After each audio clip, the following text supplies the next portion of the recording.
J'ai fini ça, et c'était bien. C'était très bien même. Ah, franchement, j'ai passé un agréable moment durant toute la saga, parce que la confrérie du sang, c'est génial du début à la fin, c'est imprévisible. Bon, ok, t'as quelques twists que tu peux deviner, mais la plupart, tu peux pas les deviner. En plus, vu le nombre incalculable de personnages qu'il y a, bon, j'exagère un petit peu, tu peux pas savoir qui va clamser, qui va vivre. Tu ne peux pas te dire, lui, c'est le personnage principal, il va vivre. Non, ça ne marche pas comme ça dans la confrérie du sang. Non, pas du tout. Et ça, c'est classe. J'adore la surprise. J'adore quand c'est prenant, quand on se dit, putain, qu'est-ce qui va se passer? J'adore ça. J'adore ces moments. C'est pour ça que j'ai adoré cette série. Bon, surtout quand t'as des personnages comme Orca qui sont juste incroyablement badass. Orca qui bute tout le monde pour protéger son fils. Franchement, chapeau.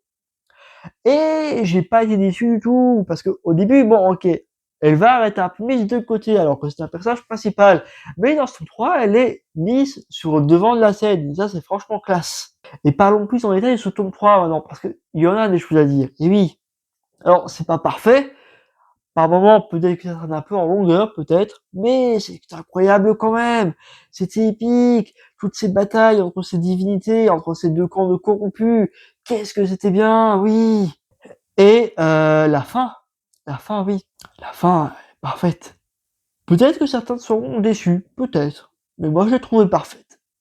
Parce que c'est des dark fantasy après tout. Du coup, tu peux pas vraiment avoir une fin où il vit heureux et il y a beaucoup d'enfants. Non, ça marche pas comme ça. Tu peux pas avoir un univers sombre et une fin toute mignonne, toute rose. Non, ça marche pas comme ça.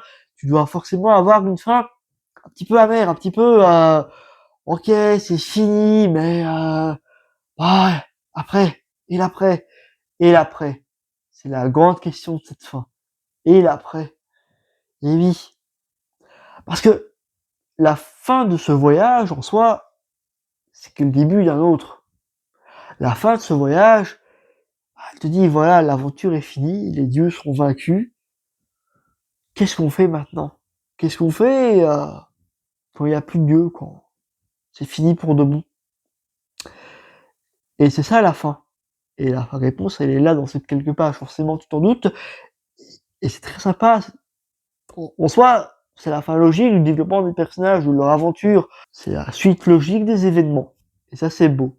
C'est classe. Moi, j'ai bien aimé. Oui. Je recommande la confrérie du sang. Oui. Totalement. Bref. À plus.